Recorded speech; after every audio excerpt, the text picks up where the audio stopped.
Muy bien, pues volvemos a nuestro estudio de la Epístola a los Romanos, este importantísimo y precioso libro que forma parte de esta biblioteca divina que es la Biblia. La Biblia es un término que está escrito en plural, libros, y es como, bueno, como sugería, una especie de biblioteca divina compuesta por estos 66 tomos. Vamos al capítulo 8 de Romanos. Hemos visto ya hasta aquí, hemos llegado hasta el capítulo 7, hoy vamos a ver si podemos completar el capítulo 8, aunque no lo vamos a ver versículo a versículo, pero sí lo vamos a ver, a intentar verlo en tres grupos de énfasis o tres aspectos de lo que Pablo enseña aquí, inspirado por el Espíritu Santo. El capítulo 8 es, junto con otros, pero este es uno de los que conforman ese tesoro o ese cofre donde están estos tesoros. El capítulo 11 de Hebreo, el 8 de Romano es precioso. Este capítulo 8 es precioso. No ya por la poesía o lírica, sino por el contenido, por lo que nos transmite, por lo que nos enseña. Está hablando acerca de la vida en el Espíritu. El que ha sido justificado por Cristo.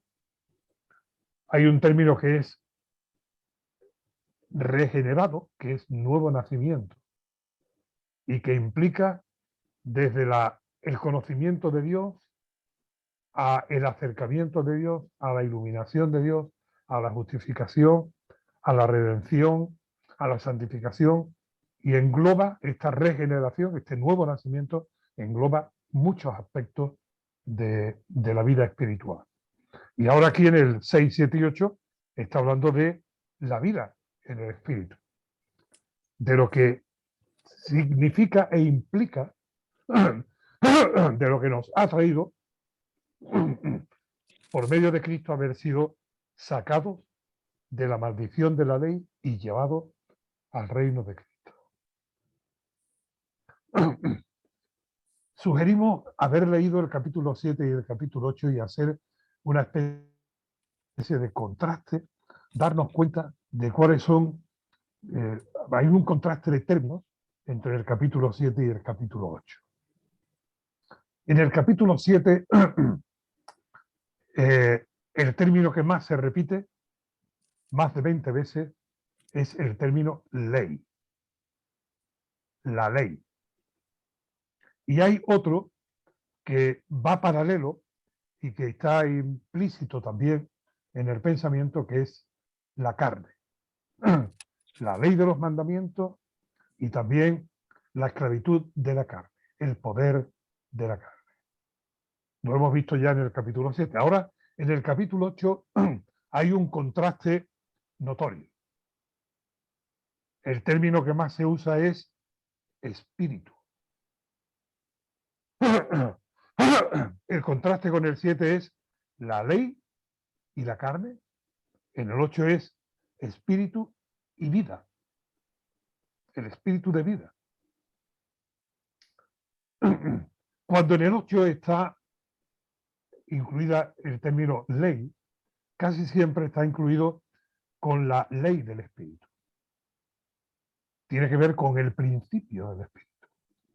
De manera que la ley de los mandamientos, la ley justa y santa, nos condena a causa del pecado. Pero ahora hay otra ley, que es la ley del espíritu, en la cual tenemos que vivir.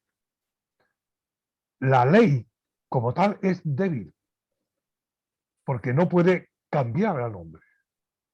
La ley a causa del pecado condena, pero la ley no puede transformar. La ley produce temor, y el temor nos lleva a la perfección. Pero ahora veremos que aquí en el capítulo 8, que ya hemos leído todos y lo hemos leído varias veces, pues aquí en el capítulo 8 se habla de que el Espíritu es libertador. Si la ley esclaviza y coloca bajo condenación, el Espíritu es libertador. Miremos cómo comienza el capítulo 8. Ahora pues, ninguna condenación hay para los que están en Cristo Jesús. Ninguna condenación. Podría haber dicho no hay condenación, pero no, enfatiza excluyendo cualquier posibilidad cuando dice ahora pues ninguna condenación hay para los que están en Cristo Jesús. Si nos damos cuenta en el capítulo 5, justificados pues por la fe, tenemos paz para con Dios. Ahí dice lo que tenemos. Por medio de la fe en Cristo hemos sido justificados y puestos en paz con Dios. Y ahora el capítulo 8 cierra el desarrollo del pensamiento y dice hasta el punto de que no hay ninguna condenación. No hay ninguna condenación para los que están en Cristo Jesús. Estamos hablando de algo que a mucha gente le cuesta un trabajo grande entender. Y es la absoluta certeza de salvación que Dios asegura a los que estamos en Cristo Jesús. La salvación es un regalo de la gracia de Dios y es un regalo para siempre. No se puede perder, no se pierde. Ahora veremos que el que está en Cristo es salvo para siempre. Por lo tanto, es una salvación absoluta, completa y plena. No por méritos propios ni por fidelidad de nuestra parte, sino que porque proviene de la gracia de Dios y Dios es inmutable. Es decir, Dios no cambia. En Dios no hay sombra de cambio. De cambio. Ni puede ser mejor mañana que no fue ayer, ni dejar de ser lo que es, y es imposible que Dios mienta.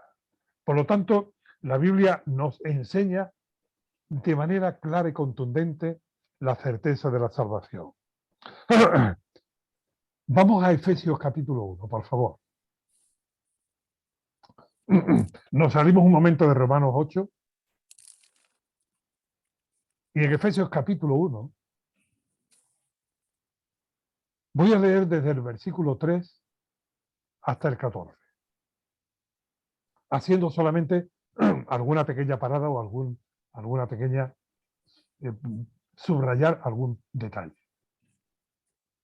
Bendito sea el Dios y Padre de nuestro Señor Jesucristo, que nos bendijo con toda bendición espiritual en los lugares celestiales en Cristo. Según nos escogió en Él antes de la fundación del mundo, para que fuésemos santos y sin mancha delante de Él. En amor, habiéndonos predestinado para ser adoptados hijos suyos por medio de Jesucristo, según el puro afecto de su voluntad. Es decir, todo esto anterior surge, proviene y nace del puro afecto de su voluntad, no por ninguna parte de mérito alguno de nosotros, para alabanza de la gloria de su gracia, con la cual nos hizo aceptos en el amado. Ha estado hablando hasta aquí de la obra de Dios el Padre en la salvación. Y es para alabanza de la gloria de su gracia, con la cual nos hizo aceptos en el amado y ahora entra en la parte de la salvación de Dios el Hijo, en quien tenemos redención por su sangre, el perdón de pecados según las riquezas de su gracia, que hizo sobreabundar para con nosotros en toda sabiduría e inteligencia, dándonos a conocer el misterio de su voluntad según su beneplácito, el cual se había propuesto en sí mismo, notemos, volvamos otra vez a ver que esto tiene que ver con iniciativa y prerrogativa divina. Su beneplácito que se había propuesto de sí mismo, es de reunir todas las cosas en Cristo en la dispensación del cumplimiento de los tiempos, así las que están en los cielos como las que están en la tierra. En Él, en Cristo, asimismo tuvimos herencia, habiendo sido predestinados conforme al propósito del que hace todas las cosas según el designio de su voluntad. Y vuelve otra vez a repetir la frase anterior, a fin de que seamos para alabanza de su gloria. Nosotros, los que primeramente esperábamos en Cristo. En Él también vosotros. Ese nosotros son los judíos y ese vosotros somos los gentiles. En Él también vosotros, habiendo oído la palabra de verdad, el evangelio de vuestra salvación, y habiendo creído en Él, fuisteis sellados con el Espíritu Santo de la promesa. Notad que aquí ahora también hay referencia al Espíritu Santo, a Dios el Espíritu Santo. De manera que Dios el Padre, Dios el Hijo, Dios el Espíritu Santo están inmersos, están implicados en nuestra salvación. Y habiendo creído en Él, en Cristo, fuisteis sellados con el Espíritu Santo de la promesa, que es las arras o el anticipo o los anticipos de nuestra herencia hasta la redención de la posesión adquirida para alabanza de su gloria. Vuelvo otra vez a cerrar con la misma expresión. Fuisteis sellados con el Espíritu Santo de la promesa. Cuando una persona escucha el Evangelio, Dios, el Espíritu Santo, le ilumina, le lleva a Cristo y recibe a Cristo como Salvador, en ese mismo instante es sellado por el Espíritu Santo. Dicho de otra manera, el Espíritu Santo viene a morar en ese mismo instante en su vida y su cuerpo físico, este cuerpo con el que hemos nacido aquí, es hecho morada de Dios por el Espíritu, templo de Dios. El Espíritu Santo viene a morar a nuestra vida. Y esa morada es permanente, constante y ya no hay vuelta atrás. Me gusta decir, si ese sello se pudiese leer, quizás ese sello pondría propiedad de Dios. Es decir, que cuando una persona nace de nuevo, el Espíritu Santo viene a morar a él, a ella, y es sellado como propiedad divina, propiedad de Dios. Y esto ya es para toda la eternidad. ¿Quiénes son estos? Llamemos o preguntémonos, ¿quién es hijo de Dios?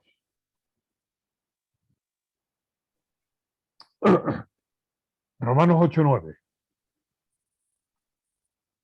Mas vosotros no vivís según la carne, sino según el Espíritu. Notad el cambio, ¿eh? Habéis pasado de estar bajo el régimen de la carne, gobernado por los deseos de la carne, y aquí la carne tiene que ver con la condición humana, caída.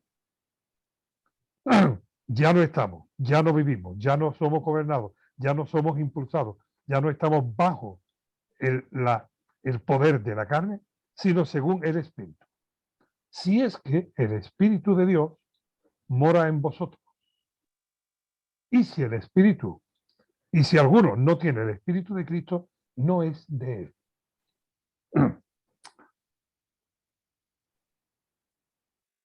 ¿Quién es hijo de Dios? Hijo de Dios es toda aquella persona que por gracia de Dios, siendo iluminado por el Espíritu Santo y recibe la palabra de Dios, la palabra produce el fruto de convicción para creer en Cristo. Y el Espíritu Santo viene a morar en él. Desde ese mismo instante, desde ese mismo momento. Notemos aquí que en el versículo 9 otra vez está de manera implícita y de cierto modo explícito también el Dios Trino. Si no, no andáis según la carne, sino según el Espíritu. Y para que no nos confundamos, el Espíritu de Dios. Y luego dice el Espíritu de Cristo.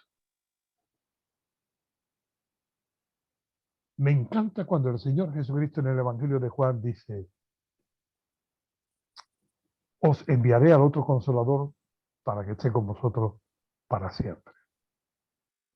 El Espíritu de verdad, al cual el mundo no puede recibir, pero vosotros le recibiréis y estará en vosotros.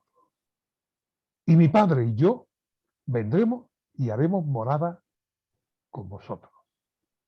De manera que, bíblicamente hablando, podemos decir que el creyente, el que tiene a Cristo como Salvador, el que ha recibido el don, el regalo de la salvación, tiene morando en su vida, habitando en nosotros, no solo a Dios el Espíritu Santo, sino Dios el Padre y Dios el Hijo.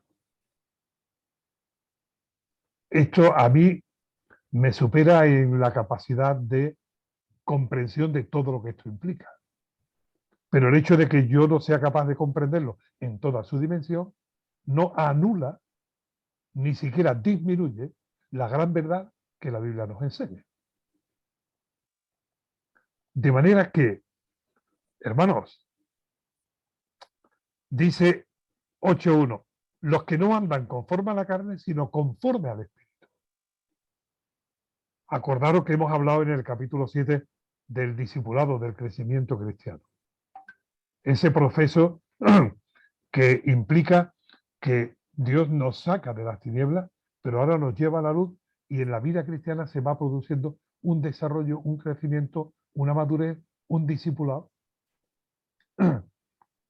Y esto es andar en el Espíritu.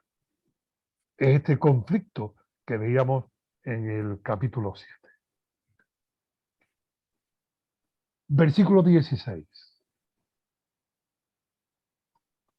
El Espíritu mismo da testimonio a nuestro espíritu de que somos hijos de Dios.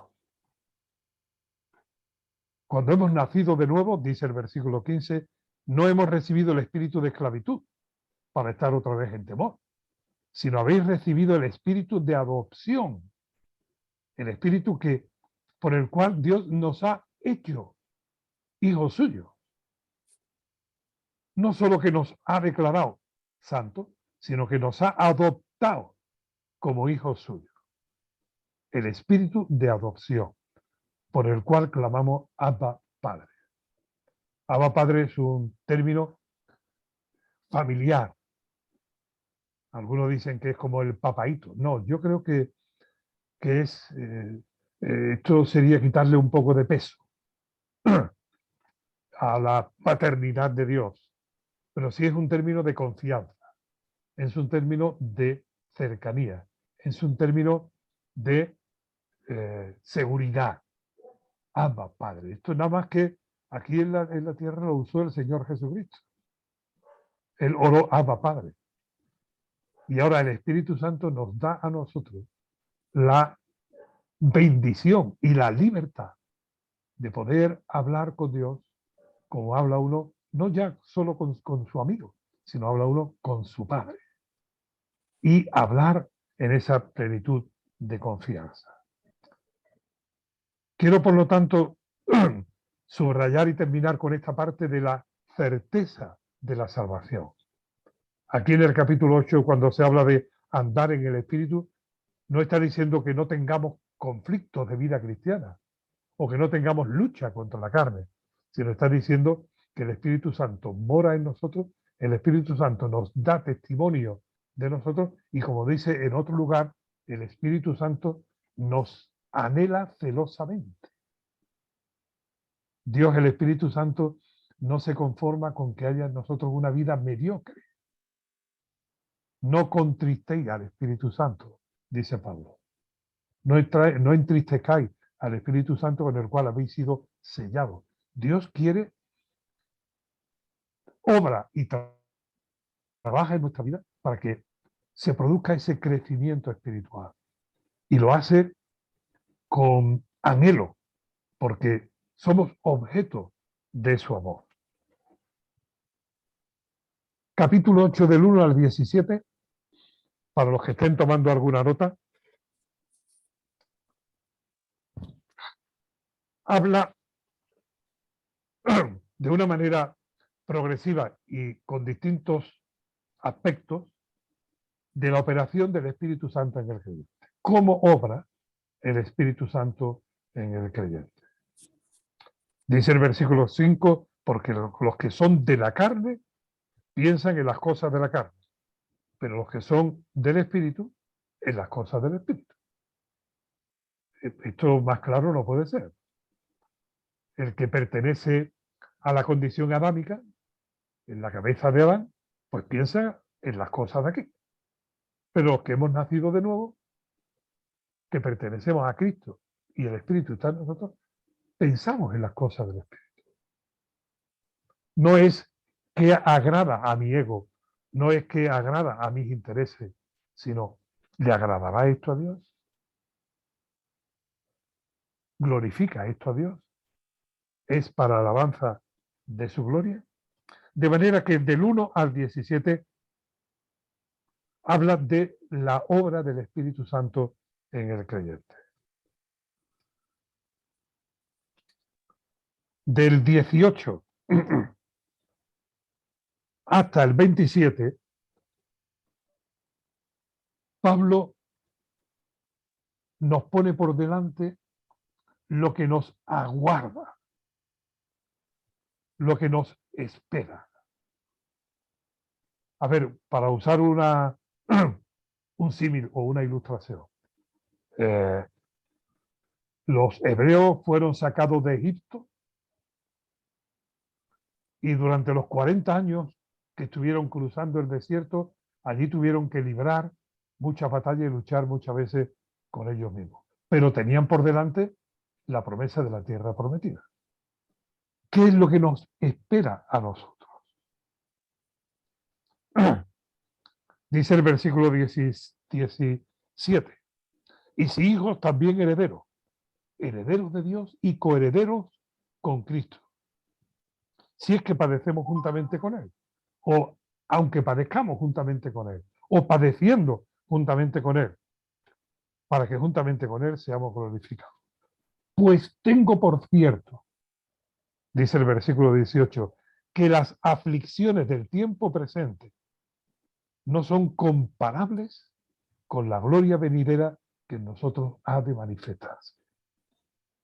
Es verdad que el tránsito por esta vida hasta llegar a la presencia de Dios es complicado, es difícil, implica batallas y aflicciones, pero no tienen comparación, no se pueden comparar con la gloria que en nosotros ha de manifestarse.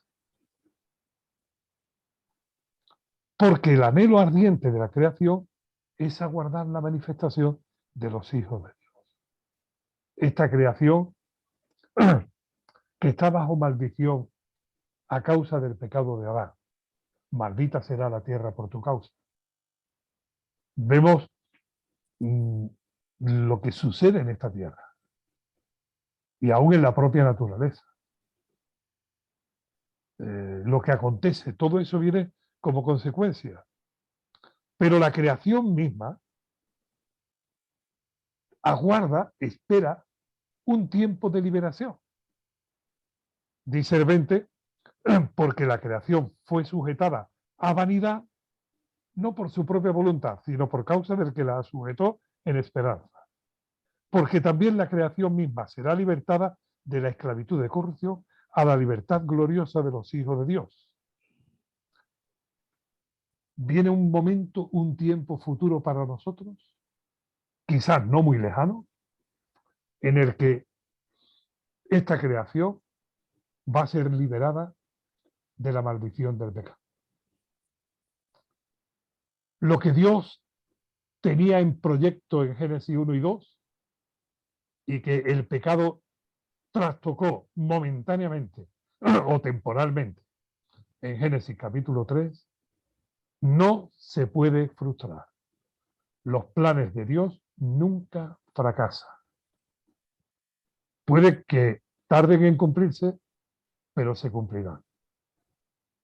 Y aquel orden perfecto que Dios dijo, esto es bueno en gran manera, y que después el pecado trastocó, como he dicho antes, será restaurado ese orden perfecto.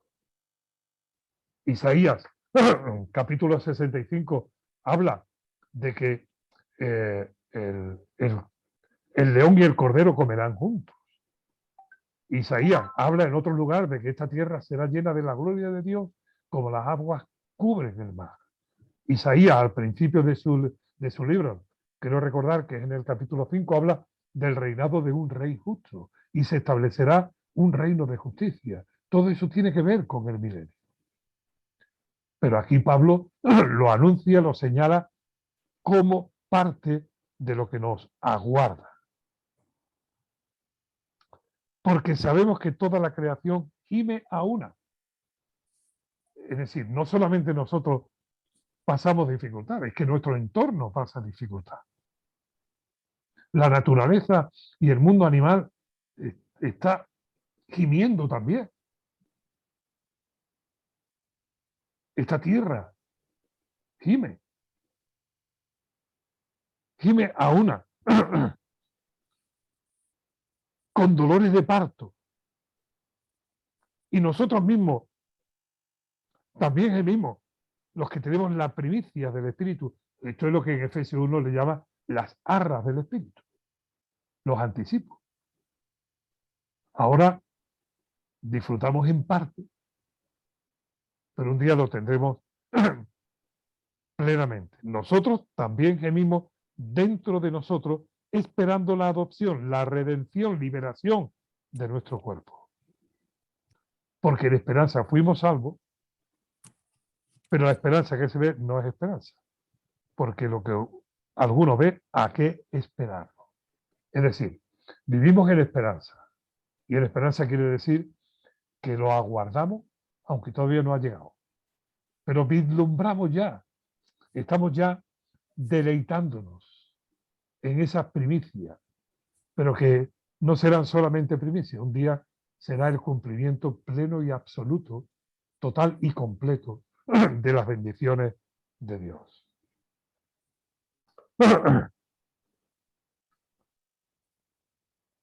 El versículo 26 y 27 cierra esta segunda parte que tiene que ver con lo que nos espera. Pero antes de leerlo, vayamos por favor a Gálatas. Porque es bueno ver que esto no es solamente en la epístola a los romanos, sino que en toda la palabra de Dios encontramos esta gloriosa enseñanza. Gálatas capítulo 4. Aquí la figura es otra, pero es complementaria. Pero también digo, dice Pablo, entre tanto que el heredero es niño, en nada difiere del esclavo, aunque es señor de todo. Es interesante esto, hemos leído antes en Romanos que es hijo también heredero, herederos de Dios y coherederos con Cristo. Pero mientras el heredero es niño, es decir, está en el proceso del crecimiento, en nada se difiere del esclavo, en nada se distingue. Si quiere algo lo tiene que pedir, si necesita algo lo tiene que solicitar. Pues mirad, esto es lo que Pablo dice en Romanos capítulo 8, que esta sociedad gime, sufre y nosotros también. Y aunque somos herederos, en verdad, en la práctica se podría decir que sufrimos como los demás sufren. Pablo se plantea, a ver, ¿quién enferma y yo no enfermo? ¿Quién tiene debilidad y yo no soy débil? Es que vemos que lo que le acontecen a los no creyentes, a los no salvos, también nos acontece a nosotros. Y no debe extrañarnos, es que forma parte del proceso, forma parte de la realidad. Ahora, versículo 2 de Gálatas 4. Sino que estás bajo tutores y curadores hasta el tiempo señalado por el Padre. Así también nosotros, cuando éramos niños, estábamos en esclavitud bajo los rudimentos del mundo. Pero cuando vino el cumplimiento del tiempo, Dios envió a su Hijo, nacido de mujer y nacido bajo la ley, para que redimiese, libertase, sacase a los que estaban bajo la ley, a fin de que recibiésemos la adopción de hijos. Y por cuanto sois hijos, Dios envió a vuestros corazones el espíritu de su Hijo, el cual clama, Abba, Padre. Vemos otra vez la similitud de desarrollo y de pensamiento de Romanos 8 con Gálatas 4. Así que ya no eres esclavo, sino hijo. Y si hijo, también heredero de Dios por medio de Cristo. Pero el heredero, mientras que el niño no se distingue del esclavo. Y eso nos pasa a nosotros también. Volvamos a Romanos 8. Porque hemos visto dos partes. Del 1 al 17, la operación del Espíritu en el creyente. Del 18 al 27, lo que nos espera, lo que nos aguarda, lo que aún en esperanza esperamos. No es una redundancia, sino que esperamos sabiendo que no es una ilusión, que es una esperanza. Y la esperanza tiene la certeza de que es por la promesa de Dios. Ahora del 28 de Romanos al 39. Aquí quería yo llegar. Del 28 al 39. Y sabemos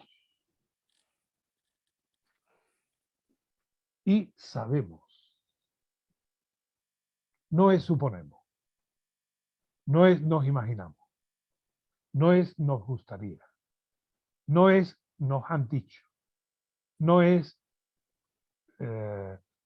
no. Y sabemos por la palabra de Dios que en este proceso de crecimiento, en esta vida, aún aquí en la tierra, sabemos que a los que aman a Dios, todas las cosas le ayudan a bien. Todas. Aunque se pase la viruela o el sarampión, todas las cosas ayudan a bien. ¿Qué es esto de a bien? Esto es, a los que conforme a su propósito son llamados. Todas las cosas nos ayudan a bien porque nos elevan, nos acercan, nos llevan a el propósito de Dios, al propósito que Dios tiene para nosotros.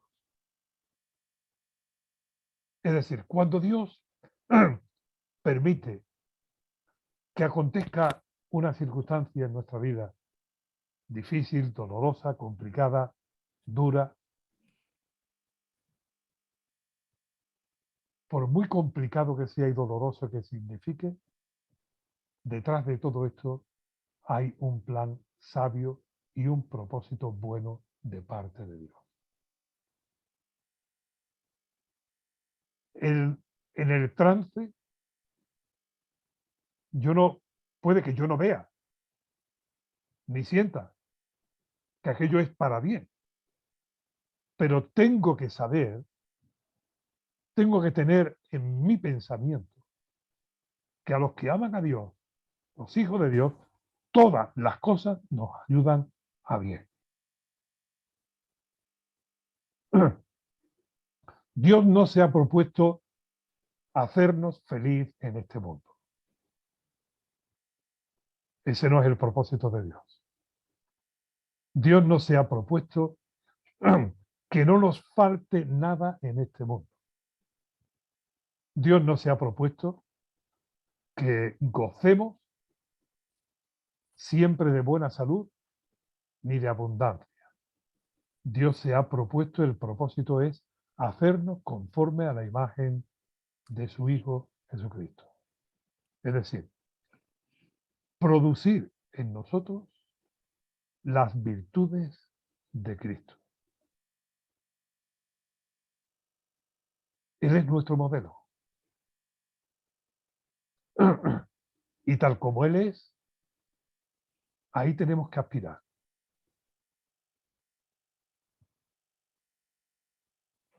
Y no se cultiva la paciencia sin el banco del sufrimiento. No se cultiva la humildad sin pasar por dificultades y también por vejaciones y desprecios. No, hay un término que encontramos en la Biblia en varias ocasiones, longanimidad. La longanimidad, que es la largura de espíritu. Longa de largo, de ánimo. ¿Cómo vamos a tener un ánimo que soporta, que resiste las pruebas y las dificultades en esperanza, si no pasamos por pruebas y dificultades que nos van a ayudar a madurar, dejando de confiar en nosotros mismos para poner toda nuestra confianza en el Señor? Pero estas son las lecciones difíciles de la vida cristiana. Eh, no se puede ser un masoquista cristiano pensando, bueno, yo porque sufro mucho. No. Pero como nos vienen los sufrimientos, tenemos que vencer el desánimo con la gloriosa verdad de que todas las cosas nos ayudan a bien. Es más, yo creo que no solamente lo que sucede en nuestra vida desde que hemos creído en Cristo Jesús y hemos recibido el espíritu de adopción y podemos hablar con confianza con Dios como hablamos con nuestro Padre, sino que aún antes de ser creyente, o todavía más allá, desde el día que fuimos concebidos, Dios tiene un plan perfecto y sabio, un diseño soberano y bueno que va cumpliendo en nuestra vida. De manera que experiencia que hayamos podido vivir antes de ser cristianos o circunstancias por las que hayamos podido pasar antes de nacer de nuevo, formaban parte del plan de Dios. Formaban parte del plan de Dios. Yo no me puedo explicar ni imaginar siquiera cómo es la omnisciencia de Dios. Es decir, que Dios vive en un eterno presente y todas las cosas que suceden en la historia suceden en el presente de Dios. Lo que no ha sido para Dios es como si ya hubiese sido. Y no solamente en un eterno presente, sino en el control soberano de toda la historia. No de la historia solamente global, sino de la historia particular, personal de cada uno de nosotros.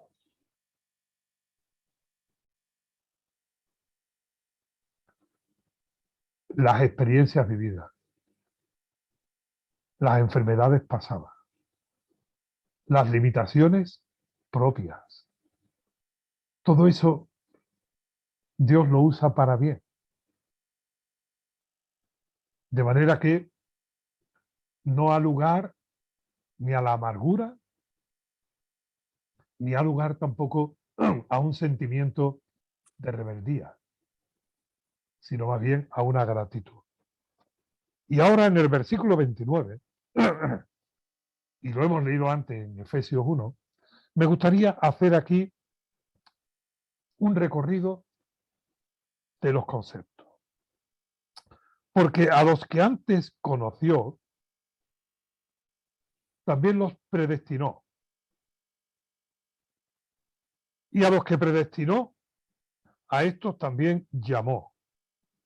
Y a los que llamó, a estos también justificó. Y a estos, y a los que justificó, a estos también glorificó. Aquí hay un resumen del proceso del nuevo nacimiento. A los que conoció, versículo 21, a los que antes conoció. El término conocer, tanto en el Antiguo Testamento como en el Nuevo Testamento, es decir, en el hebreo como en el griego, no es solamente, cuando se refiere al conocer de parte de Dios, no es solamente el conocimiento de los hechos. Conoció a Adán a su mujer y tuvieron un hijo.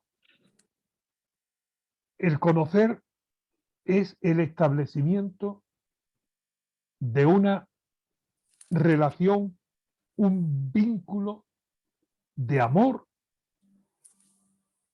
entre Dios y nosotros. Dios le dice a Israel, mirad, de entre todas las naciones de la tierra, solamente a vosotros os he conocido. ¿Significa esto que Dios no sabía distinguir entre egipcios y babilonios? ¿Entre griegos y romanos? No, lo que le está diciendo a Israel es, de entre todas las naciones de la tierra, solamente con vosotros, oh Israel, he establecido un vínculo, una relación, un compromiso de amor. Y esto lo veremos desde el capítulo 9 en adelante. De manera que está hablando en tiempo pasado, a los que antes conoció, también los predestinó. ¿Qué es esto también? ¿Qué es esto de los predestinó? Y en muchas o en algunas ocasiones se comete un error muy común, demasiado común, pensando que predestinar tiene que ver con una relación del pasado. Y el mismo término lo señala. A los que conoció, a esto también predestinó. Es decir, predestinar es marcar un destino previo. Y es que Dios dijo, te he conocido. Es decir, he establecido contigo un vínculo de amor y esto significa que te doy el destino previo de que vas a hacer conforme a la imagen de mi Hijo Jesucristo. Este es nuestro destino. Prefijado, premarcado, señalado por Dios. A los que conoció también los predestinó para que fuesen hechos conforme a la imagen de su Hijo, para que Él sea el primogénito entre muchos hermanos. Y a los que predestinó, a los que le dio ese destino, los llamó. Los llamó quiere decir, apareció en nuestra vida y vino y dijo, tú eres mío. Yo te escogí. Y ese llamamiento es el llamamiento del Espíritu Santo que nos lleva a la conversión. Nos llamó por el Evangelio para entablar esa relación. Y a los que llamó, a esto también justificó, declaró justo. Y a los que justificó, a esto también glorificó. Porque el plan de Dios, que lleva hasta la glorificación, ya está realizado, como dije en alguna ocasión anterior. De manera que el plan de la salvación es un plan que se desarrolla en el tiempo, pero para Dios ya está completado.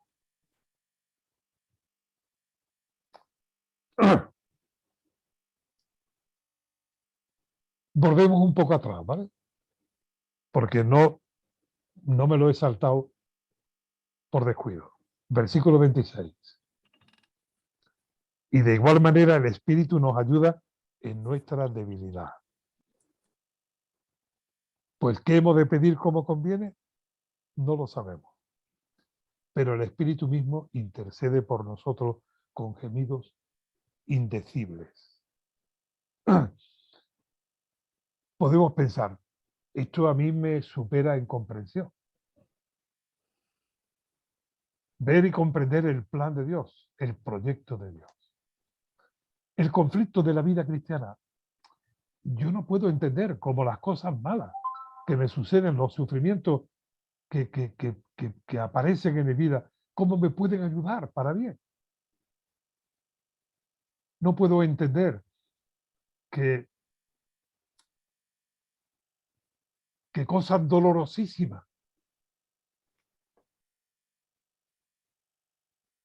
profundamente dolorosas, tristes, puedan ayudarnos para bien. Pues mira, el Espíritu nos ayuda en nuestra debilidad. Ese Paracleto, el que está a nuestro lado, el que está en nosotros y con nosotros, nos ayuda. Es como un abogado que te defiende, como un médico que te cura, como un amigo que te sostiene, como un poderoso que te da fuerza en cada necesidad. El Espíritu nos ayuda en nuestra debilidad. No vamos solos en este camino. No os dejaré huérfanos, dijo Jesús. Es verdad que somos débiles, pero el Espíritu Santo está en nosotros y Él se hace fuerte en nosotros. Y es verdad que aún en ocasiones no sabemos cómo orar, no sabemos qué pedir.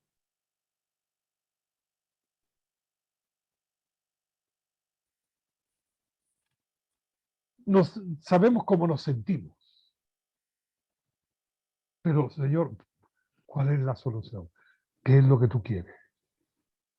¿Qué es lo que me conviene? ¿Qué es lo que debo pedir? No lo sabemos. Pero el Espíritu mismo intercede por nosotros con gemidos indecibles. Esta expresión de gemidos indecibles no es fácil de traducir.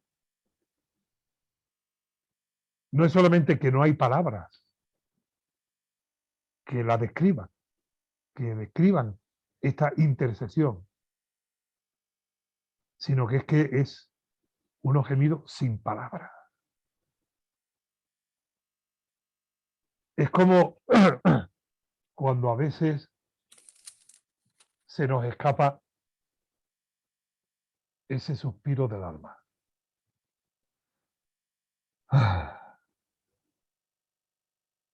Y nadie sabe, y algunas veces ni nosotros mismos, que está encerrado ahí en toda esa, en todo ese gemir. El Espíritu nos ayuda en nuestra debilidad. Y nosotros no sabemos qué pedir. Pero el Espíritu Santo conoce nuestra condición y conoce nuestra realidad, conoce nuestro estado y nuestras circunstancias, y sin palabras lleva a favor nuestra la súplica delante del trono de la gracia. Y allí está el Señor Jesucristo presentando esa súplica delante del trono de la gracia a nuestro favor. De manera que tenemos aquí con nosotros uno que intercede por nosotros y en el cielo delante del trono del Padre un mediador que media por nosotros.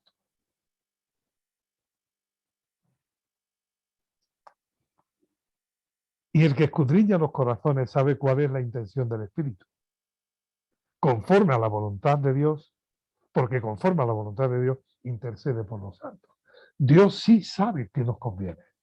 Dios sí sabe cuál es el consuelo y la salida. Dios sí sabe qué es lo mejor para nosotros. De manera que aunque no sepamos nosotros qué pedir, lo que nos conviene, podemos decir, pues Señor, hágase tu voluntad y no la mía.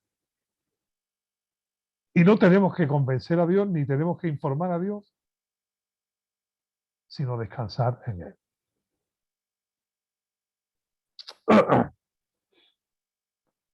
¿Por qué? Versículo 31. Y aquí hay una serie de preguntas. ¿Qué pues diremos a esto? Si Dios es por nosotros, ¿quién contra nosotros? Es decir, si Dios se ha propuesto en sí mismo llevar a cabo la obra y completarla hasta el final, si Dios está de nuestro lado, ¿quién contra nosotros? El que no escatimonia a su propio Hijo, sino que lo entregó por todos nosotros, ¿cómo no nos dará con Él todas las cosas? Si habiéndonos dado ya a su Hijo Jesucristo, al unigénito de Dios, para que ocupara nuestro lugar, ¿no nos va a dar ahora la ayuda, el consuelo, el ánimo, la fortaleza, la luz, el impulso que necesitamos? Ahora dice, ¿quién acusará a los escogidos de Dios? Y señala, Dios es el que justifica.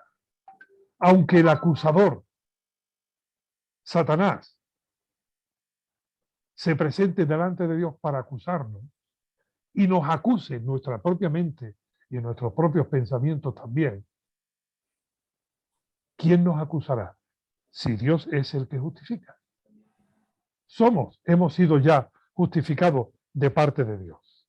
¿Quién condenará? Cristo es el que murió, más aún, el que resucitó, el que además está a la diestra de Dios, el que intercede por nosotros. ¿Quién nos separará del amor de Cristo? Esto es lo que decía antes, ¿no? El que tiene al Espíritu Santo es hijo de Dios. El que no tiene el Espíritu Santo, aunque sea muy religioso, si no tiene el Espíritu de Cristo, aunque sea muy religioso, muy moralista, muy todo lo que queramos, no es de Cristo, no es de Dios. Pero, ¿quién nos separará del amor de Dios? Y creo que son 7 cosas las que planteáis. Tribulación, o angustia, o persecución, o hambre, o desnudez, o peligro, o espada. Como está escrito, por causa de ti somos muertos todo el tiempo, somos contados como ovejas del matadero. Antes, en todas estas cosas, somos más que vencedores por medio de aquel que nos amó. Y notad el tiempo verbal. Somos, no seremos, ni hemos sido, sino que somos. El Espíritu Santo de Dios nos sostiene. Y somos más que vencedores por medio de aquel que nos amó. Antes éramos esclavos del pecado y el pecado hacía con nosotros lo que le daba la gana. De manera muy sutil, aún pudiendo decir, es que yo no soy como vosotros. Sí, pero en eso ya está implícito el orgullo. la vanagloria. Antes el pecado nos llevaba por donde quería, mas ahora, en todas estas cosas, somos más que vencedores. Una victoria segura, firme y total, por medio de aquel que nos amó. Y ahora notad qué contundencia, notad qué certeza. Cada uno de los temas cierra con una especie de loa, una especie de canto, una especie de, de, de, de cierre, de exaltación para la gloria de Dios sobre el tema. Por lo cual estoy seguro de que ni la muerte, ni la vida, ni ángeles, ni principados, ni potestades, ni lo presente, ni lo porvenir, ni lo alto, ni lo profundo, ni ninguna cosa creada, ninguna otra cosa creada, nos podrá separar del amor de Dios que es en Cristo Jesús, Señor nuestro. Estoy seguro. Y la gloria para Dios, porque esa seguridad está fundamentada en el amor de Dios, en la gracia de Dios, en la persona de Cristo, en la obra de Cristo. Somos más que vencedores y debemos disfrutar de la seguridad aún en medio de la dificultad, o especialmente en medio de la dificultad. Cuentan una historia, no sé si es verdad o es, me imagino que sí. Los que habéis viajado en avión en algunas ocasiones y en vuelos largos, sabéis cuando llega el avión pasa por espacios de, de, de inestabilidad, eh, por los vientos. Por cierto, yo he montado algunas veces en avión y he hecho Europa-América y América-Europa, pero no he pasado más miedo en mi vida en un avión que aterrizando en Bilbao, con el viento de costado y el avión se ponía así y era en el aterrizaje. Y bueno, pues en uno de estas circunstancias complicadas y difíciles, que el avión se movía como si fuese aquello, había un niño sentado en el asiento e iba tranquilamente leyendo un cómic. Y el que estaba a su lado lo mira y le dice, niño, ¿tú no tienes miedo? Y dice, no, no tengo miedo. Dice, ¿por qué? Dice, el piloto es mi padre. Y conozco a mi padre y estoy seguro. De manera que en medio de las turbulencias, esto le daba seguridad. Hermano, hermana, Dios es nuestro Padre y Él está en el control. Él gobierna la nave de nuestra vida. Y aunque vengan vientos, tempestades, no tengamos miedo. Descansemos en Él. Nada nos podrá separar del amor de Dios en Cristo Jesús, Señor nuestro. Señor, gracias porque en tu palabra encontramos exhortación a vivir para ti y agradarte a ti en todo. Pero también encontramos, Señor, enseñanza de aliento, de fortaleza, de ánimo, de estímulo, de certeza, de seguridad. Y gracias porque tu espíritu da testimonio a nuestro espíritu de que somos hijos de Dios. No se tratan de lo que otros puedan pensar, ni de lo otro que otros puedan decir. El Espíritu Santo da testimonio a nuestro espíritu de que somos hijos tuyos. Y ahí descansamos. Y Señor, en esperanza aguardamos tu pronta venida. Mientras, gracias, porque estamos seguros en ti. En el nombre de Jesús. Amén.